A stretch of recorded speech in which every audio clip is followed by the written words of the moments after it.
Welcome back. अब आपको बताते हैं कि स्वर्गीय एच.एन. बहुगुणा राजकीय संग्रहालय बनने के 4.25 वर्षों बाद भी जहां पर्यटकों का इंतजार है, तो वहीं घटिया निर्माण कार्य के कारण म्यूजियम की हालत बेहद खराब है।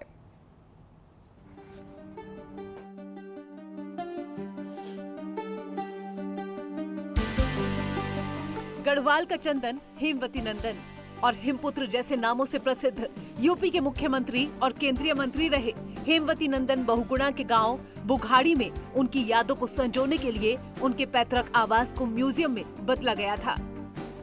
म्यूजियम में बदला तो गया था, लेकिन लोकार्पण के बाद सरकारी मशीनरी ने इससे ऐसी आंखें फेरी कि आज ये अपने हाल पर आंसू बहा रहा है। सर दरवाजे की स्थिति ऐसी हो रही है कि कई बार जंगली जानवर को डर लगा रहता है सर हमें, ये कोई बाघ घुस जाए कुछ अंदर, इस हिसाब से दरवाजे हो रखे सर। और जैसे दिमाग की बात है तो इन्होंने पता नहीं कैसे काम करवाया सर। अग्रिम भविष्य में यदि यही स्थिति रही इस संग्रहालय की, तो संग्रहालय किसी न किसी दिन क्षतिग्रस्त हो सकता है। क्योंकि मैं अंदर भी जाके मैंने देखा, उसको देख करके मुझे इतना रोना आता है। 2 करोड़ 70 लाख रुपए की लागत से निर्मित हेमवती नंदन बहुगुणा राजकीय संग्रहालय में स्वर्गीय बहुगुणा द्वारा लिखे गए पत्र, उनके वस्त्र और घरेलू सामानों को भी प्रदर्शित किया गया है।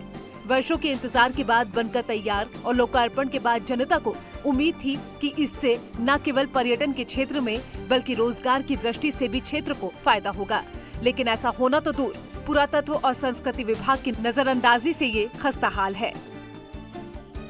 हेमवती नंदन बहुगुणा जी का स्मारक है और म्यूजियम है, वो जो है संस्कृति विभाग को हमने अब ट्रांसफ़र कर दिया है। 2 लोगों की वहाँ नियुक्ति भी कर दी है और मैं कह सकता हूँ कि अब जब 2 लोगों की वहाँ नियुक्ति हो गई है तो अब वहाँ का रख रखाव अच्छा हो जाएगा।